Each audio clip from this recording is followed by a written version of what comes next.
আত্মীয়দের কাছ থেকে হেঁটে গিয়ে 9 বছরের শিশু নবী চাচা জান ওই কাবা শরীফের দেওয়ালটা ধরে আর হাউমাউ করে কাঁদছেন।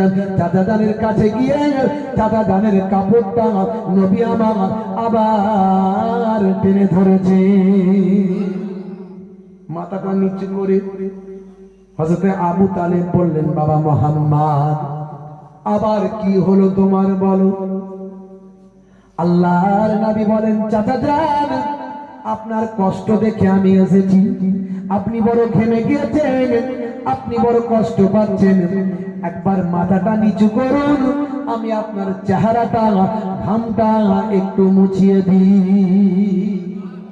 দেখেছেন শিশু নবী কেমন শিক্ষা দিচ্ছেন, কি মহানুভবতা দেখিয়েছেন, কি আন্তরিকতা দেখিয়েছেন, কি প্রেম দেখিয়েছেন, কি মানবিকতা দেখিয়েছেন।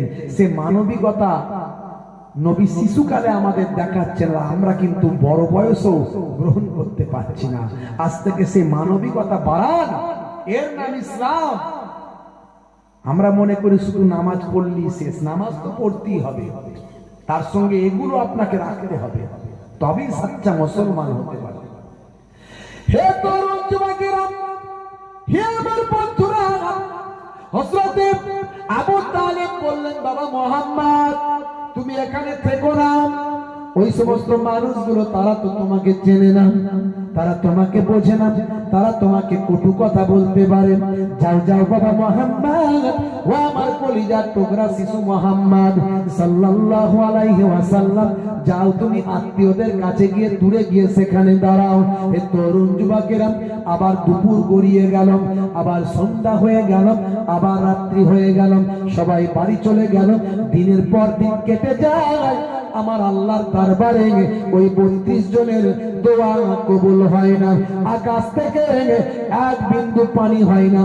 দিনের বেলা এত রৌদ্রের তাপ আরবের মানুষেরা টিকতে পারে না। কষ্ট পাচ্ছে বাবা আমার, নবী আমার এসেছে, আহা চাচা জান আমার কষ্ট পাচ্ছে, নবী আমার সহ্য করতে পারেন না। দয়ার নবী পরের দিন আবার প্রচন্ড রৌদ্রে, সকলেই কষ্ট পাচ্ছে, জীবন বেরিয়ে যাচ্ছে, কেউ অসুস্থ হয়ে পড়ছে। এ তরুণ যুবকেরা, নবী আমার টুকটুক টুকটুক করে চাচা জানের কাছে গিয়ে আবার চাচা জানের কাপড়টা টেনে ধরেছে। চাচা জান আবু তালিব বললেন, বাবা মুহাম্মদ, আবার তোমার কি হলো? বলে, চাচা জান, আপনারা যে দোয়া চাইছেন সকলে, আমার আল্লাহ দোয়া কবুল করেননি। আপনারা একবার